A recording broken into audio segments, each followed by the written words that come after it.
હું બહાર આંગણામાં સૂઈ રહ્યો હતો અને મને ખૂબ જ ઠંડી લાગી હતી. મારી કાકી મારી તરફ જોઈ અને કહેવા લાગી, બહાર ખૂબ જ ઠંડી છે. એક કામ કર, તું મારી બહેન પ્રીતિના રૂમમાં સૂઈ જા, કારણ કે અમારી પાસે ફક્ત 2 રૂમ હતા. મારી કાકીની વાત સાંભળીને હું તમને કહી શકતો નથી કે હું કેટલો ખુશ હતો. હું મારી કાકીની વાત માની પ્રીતિના રૂમમાં ચાલ્યો ગયો અને સૂઈ ગયો. પ્રીતિ પણ સૂઈ રહી હતી અને હું પણ તેની બાજુમાં સૂઈ ગયો. અડધી રાત થઈ તો મેં પ્રીતિ પર હાથ ફેરવવાનું શરૂ કર્યું. પ્રીતિ પણ જાગી રહી હતી, પરંતુ તેણે મને કશું કહ્યું નહીં. પ્રીતિ પણ આ જ ઈચ્છે છે. તે મારી કાકીની નાની બહેન ખૂબ જ સુંદર હતી, પણ મને તેને સુંદર કહેવામાં ખૂબ જ શરમ આવતી હતી, કારણ કે મને ડર હતો કે જો મેં તેને આવું કહ્યું તો તે કાકીને કહી દે. આજ સુધી મેં કાકીની બહેનને આ રીતે વાતો કહી ન હતી. અમારું સંયુક્ત કુટુંબ હતું. મારા પિતા અને કાકા ખેતીનું કામ કરતા હતા અને તેઓ મોટે ભાગે ખેતરમાં રહેતા હતા. મારી કાકી અને મારી માતા ઘરે રહેતા હતા. મારી કાકીને એક પુત્ર હતો જે લગભગ 6 વર્ષનો હતો. મારી કાકીને 2 બહેનો હતી. કાકી 28 વર્ષની હતી અને તેની નાની બહેન લગભગ 24 વર્ષની હતી. કાકીની બહેન પર તો હું કાકાના લગ્નના દિવસે મારું હૃદય ગુમાવી બેઠો હતો. અમે સાંજે ખોરાક ખાતા હતા તે જ સમયે કાકીએ મને કહ્યું કે રાજુનો જન્મદિવસ છે અને તેની માસી અહીં આવવાની છે, બસ કોઈ તેને લઈ આવે. મેં મારી કાકીને પૂછ્યું કે કાકી, તમારા પરિવારમાંથી પણ કોઈક આવવાનું છે? કાકીએ કહ્યું કે ના, બાપાની તબિયત સારી નથી, તેથી માંગ તેમને છોડીને આવી શકે નહીં. પરંતુ મારી નાની બહેને કહ્યું કે મારે એકમાત્ર ભાણેજનો જન્મદિવસ છે, તો હું ચોક્કસ આવીશ. જ્યારે તે બસ સ્ટેન્ડ પર આવશે ત્યારે તમે તેને લાવો. મેં તેમને તમારો નંબર આપ્યો છે. તે તમને બસ સ્ટેન્ડ પર આવીને બોલાવશે. હું તમને કહી શકતો નથી મિત્રો કે તે સમયે હું કેટલો ખુશ અનુભવ રહ્યો હતો. હું ઝડપથી ખાઈ અને મારા રૂમમાં ગયો. મારો પોતાનો સુંદર પેન્ટ શર્ટ કાઢીને ઇસ્ત્રી કરવાનું શરૂ કર્યું, કારણ કે આજે હું કાકીની બહેનને આકર્ષિત કરવાનો હતો. હું તેને લાંબા સમયથી પસંદ કરતો હતો, પરંતુ મને ખબર નહોતી કે તે મને પસંદ કરે છે કે નહીં. કે મેં તેને ક્યારેય તેના વિશે પૂછ્યું નહીં, કારણ કે મારી અંદર આટલી હિંમત ન હતી. પછી હું આતુરતાથી તેના કોલની રાહ જોતો હતો. હું ઈચ્છતો હતો કે તે મને ઝડપથી બોલાવે અને હું ભાગતો તેની પાસે જઉં અને ગળે લગાવું, પરંતુ ગળે લગાડવું હું ફક્ત મારા સપનામાં જ વિચારી શકું છું. ખરેખર હું કંઈ કરી શકતો નહીં. મેં ઝડપથી મારા કપડાં ઇસ્ત્રી કર્યા અને બાથરૂમમાં સ્નાન કરવા ગયો. આમ તો હું મારો ફોન બાથરૂમની બહાર રાખતો હતો, પરંતુ આજે હું એટલો ખુશ હતો કે હું મારો ફોન બાથરૂમમાં જ લઈ ગયો, કારણ કે મને ડર હતો કે જો તેને મને ફોન કર્યો અને મારો ફોન મારી પાસે ન હોય તો તે ગુસ્સે ન થાય અને ફોન કરી અને કાકીને ના કહે. તેથી જ મેં ફોનને બાથરૂમમાં લીધો. હું ઝડપથી સ્નાન કર્યા પછી કપડાં પહેરીને બહાર આવ્યો. આજે મેં એક મોંઘો પરફ્યુમ લગાવ્યો હતો, જેનો ઉપયોગ મેં એકવાર પણ કર્યો ન હતો. મારા જન્મદિવસ પર તે પરફ્યુમ મને મારા મિત્રએ ભેટમાં આપ્યું હતું, જે મેં આજે કાકીની બહેન માટે લગાવ્યું હતું, કારણ કે કાકીની બહેન મારા માટે ખાસ હતી. પરંતુ તેની સાથે ક્યારેય મેં વાત કરી ન હતી, પણ આજે મને તેની સાથે વાત કરવાનો મોકો મળવાનો હતો. હું પૂરી રીતે તૈયાર હતો જ્યારે મને નવા નંબર પરથી ફોન આવ્યો. હું જાણતો હતો કે આ નંબર કોનો છે, કારણ કે કાકીની બહેન સિવાય કોઈ મને ફોન કરી શકે નહીં. તેથી મેં ઝડપથી ફોન ઉપાડ્યો. જલ્દીથી મેં કહ્યું, હેલો. આગળથી એક મીઠો અવાજ સાંભળીને હું સમજી ગયો કે તે ખરેખર કાકીની બહેન હતી. તેણે કહ્યું, તમે સમીર બોલી રહ્યા છો? મેં કહ્યું, હા. તેણે કહ્યું, હું સ્ટેન્ડ પર આવી ગઈ છું, તમે આવો અને મને લઈ જાઓ. આ સાંભળીને મને ખબર નથી કે મને શું થયું. મેં કહ્યું, તમે રાહ જુઓ, હું હમણાં જ થોડા સમયમાં આવું છું. તેણે કહ્યું, ઠીક છે. આ કહીને તેણે ફોનને બંધ કરી દીધો. મેં પરફ્યુમ તો પહેલેથી જ લગાવી લીધું હતું, પરંતુ મેં ફરીથી પરફ્યુમ છાંટ્યું અને ઝડપથી ચાવી લીધી અને ખુશીથી કાકીની બહેનને લેવા ગયો. મને ખૂબ આનંદ થઈ રહ્યો હતો, કારણ કે આજે ઘણા સમય પછી તેની બહેનને જોવાનો હતો. કાકીના લગ્ન પછી હું હોસ્ટેલના અભ્યાસ માટે બીજા શહેરમાં ગયો અને ત્યાંથી હું ઘણા વર્ષો પછી ઘરે આવ્યો. આને કારણે હું તેને મળી શક્યો નહીં. અને ના અમે એકબીજાનો નંબર લીધો હતો, જેથી અમે ફોન પર વાત કરી શકીએ. આના કારણે હું ખૂબ ખુશ હતો. તે સમયે મારી ખુશીની કોઈ સીમા ન હતી. જ્યારે હું બસ સ્ટેન્ડ પર પહોંચ્યો તો મારી કાકીની બહેનને જોયા પછી મારું મન તો અલગ જ વિચારમાં ખોવાઈ ગયું, કારણ કે તે એટલી સુંદર દેખાતી હતી કે હું કહી શકતો નહીં. તેની કટ બહુ મસ્ત હતી. તે ખૂબ સુંદર દેખાતી હતી.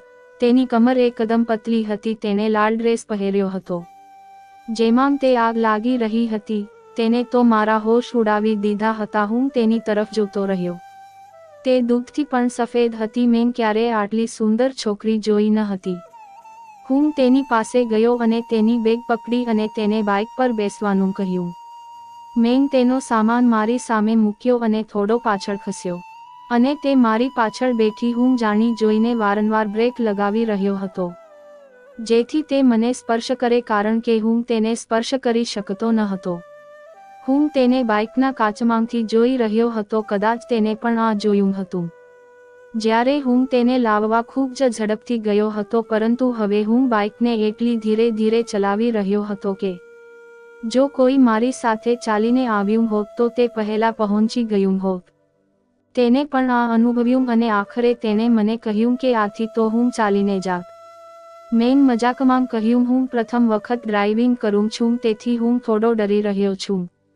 તેને કહ્યું, લાવો હું ચલાવું. મેં કહ્યું, પછી મને પણ શીખશો. આ સાંભળીને તે હસવા લાગી અને કહ્યું, જો તમે મારા જેમ ઝડપથી ડ્રાઇવિંગ શીખશો તો એક્સિડન્ટ કરતાં ફરશો. આ વાતે તો મારું હસવું અટકતું ન હતું, અને તે પણ હસતી હતી, અને હસતી વખતે તે વધુ સુંદર દેખાતી હતી. મેં કહ્યું, તમારું સ્મિત ખૂબ જ સુંદર છે. મારા શબ્દો સાંભળીને તે શરમાવા લાગી. આમ વાતો કરતાં અમે ઘરે પહોંચ્યા. કાકી તેની બહેનને જોઈને ખૂબ ખુશ થઈ. તેણે આનંદથી એકબીજાને ગળે લગાડવાનું શરૂ કર્યું. રાજુ પણ તેની માસીને જોઈને ખૂબ જ આનંદ કરતો હતો. બીજા દિવસે કાકાના પુત્રનો જન્મદિવસ હતો. ઘરમાં તૈયારીઓનું વાતાવરણ હતું, કારણ કે અમારા ઘરમાં એક નાની પાર્ટી હતી. અમે કોઈ સંબંધીઓને તો બોલાવ્યા ન હતા, પરંતુ ગામના દરેકને બોલાવ્યા હતા. રાત્રે પાર્ટી શરૂ હતી. હું ઈચ્છતો હતો કે રાજુ પહેલા તેની માસી તૈયાર થઈ જાય, જેથી હું તેની સાથે મેળ ખાતા કપડાં પહેરી શકું. કદાચ આવી ફિલિંગ છોકરીઓ લેતી હોય છે, પણ હું તો અલગ હતો. મેં જોયું કે તેણે નાઇટ પાર્ટીમાં વાદળી સૂટ પહેર્યો હતો. તે તેમાં ખૂબ જ આકર્ષક લાગતી હતી. જ્યારે મને ખબર પડી કે તેણે વાદળી રંગનો સૂટ પહેર્યો છે, ત્યારે મેં તે જ સમયે વાદળી શર્ટ પણ ખરીદી લીધો. હું દરેકની સામે સામે એ દેખાડવાનો પ્રયાસ કરી રહ્યો હતો કે મને ખબર નહોતી કે કાકીની બહેન પણ આ જ કલરનો સૂટ પહેરવાની છે. બધાએ આ વાત બહુ નોટિસ ન કરી, કારણ કે બધા પાર્ટીમાં વ્યસ્ત હતા, પરંતુ કાકીની બહેન આ વાતને ખૂબ ગંભીરતાથી લઈ લીધી હતી. પાર્ટીની વ્યવસ્થા ખૂબ સારી રીતે કરવામાં આવી હતી. રાત્રે બપોર વાગે પાર્ટી સમાપ્ત થઈ અને રાત્રે ભોજન કર્યા પછી દરેક તેમના ઘરે ગયા. રાત્રે રાજુ મારી પાસે સૂઈ ગયો, કારણ કે તે શરૂઆતથી જ મારી સાથે રહેતો હતો અને હવે તેને મારી સાથે સૂવાની ટેવ હતી. હું મારા રૂમમાં એકલો સૂતો હતો, તેથી જ મેં તેને મારી સાથે સૂવા લીધો હતો. હું તેને ખૂબ જ પ્રેમ કરતો હતો, પરંતુ આજે તે જીદ કરી રહ્યો હતો કે હું મારી માસી સાથે સૂઈશ. મેં કહ્યું, કાકી કોઈ વાંધો નહીં, તેને તેની માસી સાથે સૂવા દો. હું બહાર આંગણામાં સૂઈ જઈશ. આ પછી રાજુ મારા પલંગ પર તેની માસી સાથે સૂઈ ગયો અને હું બહાર આંગણામાં સૂઈ ગયો, પરંતુ બહાર તો ખૂબ જ ઠંડી હતી. તેમ છતાં મેં વિચાર્યું કે હું તેમને ખલેલ પહોંચાડીશ નહીં, તે આરામથી સૂઈ જાય. હવે હું ફોન બંધ કરીને સૂવાની તૈયારી કરી રહ્યો હતો કે પછી કાકી મારી પાસે આવી અને કહ્યું કે બહાર તો ખૂબ જ ઠંડી છે, હું તને બહાર સૂવા નહીં દઉં. તમે એક કામ કરો છો, તમે પણ અંદર જાઓ અને સૂઈ જાઓ. આ સાંભળીને મારો ચહેરો તો ખુશીથી ફૂલાઈ ગયો હતો, પરંતુ મેં મારી કાકીની સામે મારી ખુશી વ્યક્ત કરીને મેં કહ્યું કે ના કાકી, આ સારું લાગતું નથી. કાકીએ કહ્યું, કોઈ વાંધો નહીં, તમે જાઓ અંદર, હું તમને કહું છું. તે જ સમયે કાકીએ મારો હાથ પકડ્યો અને મને અંદર લઈ ગઈ. રાજુ તેની માસી સાથે સૂતો હતો. તે જ સમયે કાકીએ તેની બહેનને જગાડી અને કહ્યું, રાજુને થોડી બાજુ પર લઈ લે અને સાઈડ પર સૂવા દે. મેં જોયું કે તે ઠંડીમાં ધ્રુજે છે તે તેના ભાણેજને થોડી દૂર લઈ ગઈ અને હવે હું પલંગના ખૂણામાં સૂઈ ગયો. અમે પલંગ પર સૂતા હતા પરંતુ અમારી વચ્ચે બહુ અંતર ન હતું. કારણ કે રાજુ પલંગના એન પર હતો અને અમારી વચ્ચે પ્રીતિ સૂતી હતી. મેં લાઇટ બંધ કરી અને પલંગ પર સૂઈ ગયો. હું પ્રીતિ સામે સૂવાનો નાટક કરતો હતો. પરંતુ પ્રીતિ સાથે પલંગ પર એક સાથે સૂતા મને ઊંઘ કેમ આવી શકે? મારું મન તો તોફાન કરી રહ્યું હતું. હું કંઈક કરવા માંગતો હતો. પરંતુ હું તે શરૂઆત પ્રીતિ તરફથી ઈચ્છતો હતો. થોડા સમય પછી મને લાગ્યું કે જાણે કોઈએ મારા પગના અંગૂઠાને સ્પર્શ કર્યો હોય. મને આ જાણવામાં લાંબો સમય લાગ્યો નહીં કે આ પગ કોનો છે. કારણ કે રાજુ બાજુ પર સૂતો હતો અને વચમાં તો પ્રીતિ હતી. જ્યારે તેને મારી સાથે આવી હરકત કરી મારી તો અંદર કંઈક થવા લાગ્યું. કોઈ પણ રીતે હું જાગતો હતો અને આ હલચલને મેં મહેસૂસ કરી લીધી હતી. મેં જોયું કે કોઈ વારંવાર મારા પગના અંગૂઠાને સ્પર્શ કરે છે. મને તે ખૂબ સારું લાગ્યું. તે સમયે મારા આખા શરીરમાં આગ લાગી ગઈ હતી. મેં જાણી જોઈને સૂવાનું ઢોંગ કરવાનું શરૂ કર્યું. પછી મેં મારી લાગણીઓ પર કાબૂ રાખીને પ્રીતિની ચાદર પર ઝડપથી હાથ મૂકી દીધો. મેં મારો હાથ તેની ચાદર પર એવી રીતે મૂક્યો કે તેને લાગે કે હું ઊંઘમાં આ બધું કરી રહ્યો છું. જે રીતે તે મારા પગને સ્પર્શ કરી રહી હતી મને ખબર હતી તે સૂતી નથી પણ જાગે છે. મેં ધીમે ધીમે તેનો હાથ ક્યાં હતો તે સમજવાનો પ્રયત્ન કર્યો અને ટૂંક સમયમાં જ મને તેનો હાથ મળી ગયું. હું પહેલી હરકત તેની પાસે કરાવવા માંગતો હતો. આમ તો હું જે વિચારતો હતો તે જ થતું હતું. પરંતુ જ્યારે તે ફરી અને મને ગળે લગાવી લીધો ત્યારે મને આશ્ચર્ય થયું.